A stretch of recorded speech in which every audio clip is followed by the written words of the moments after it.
आप सुन रहे हैं एजी एंटरटेनमेंट की धमाकेदार प्रस्तुति।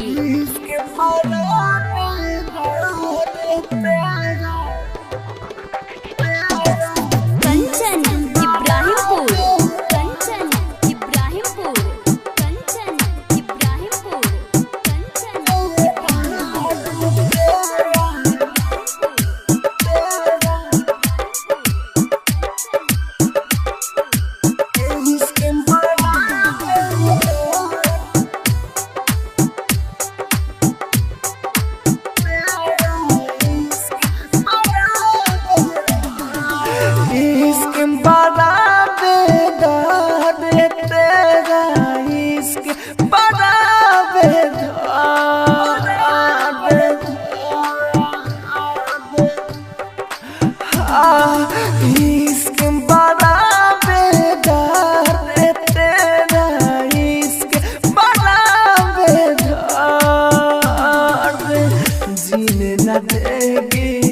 लगता है मुझे को जीने न देगी, लगता है मुझे को करती है हर कातर मितावा इश्क तेरा बेदार, इश्क बड़ा बेदार तेरा, इश्क बड़ा बेदार। Mix by AG recording studio.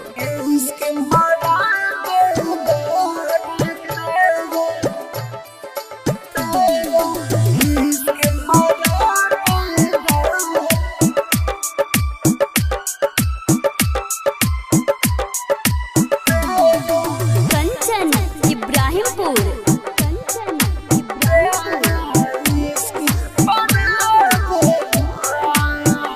यादें आती है ये सताती है मुझे, पागल भी ये बनाती है।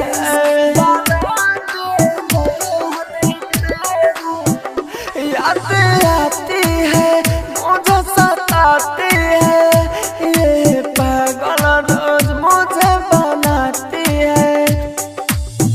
तेरे बिना जगे सुना लगता, तेरे बिना जगे सुना लगता, दिन रात मुझे तड़पाती मितावा इश्क बड़ा बेदार, इश्क बड़ा बेदार तेरा, इश्क बड़ा बेदार।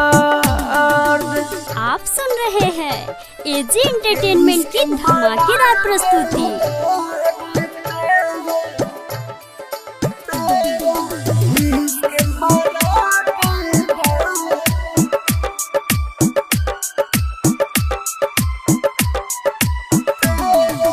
कंचन इब्राहिमपुर, कंचन इब्राहिमपुर।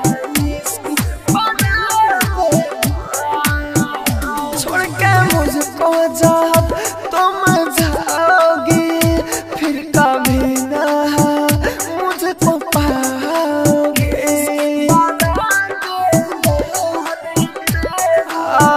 छोड़ के मुझको जब तुम जाओगी, फिर कभी ना मुझको पाओगी। राहुल राजा धानी के यही कहानी, मैं राजा तू थी मेरी रानी, सुन ले दीवाना कोई सोच मिटावा इश्क बड़ा बेदार, इश्क बड़ा बेदार तेरा, इश्क बड़ा बेदार। Mix by AG recording studio, Roshanpur Sapaha.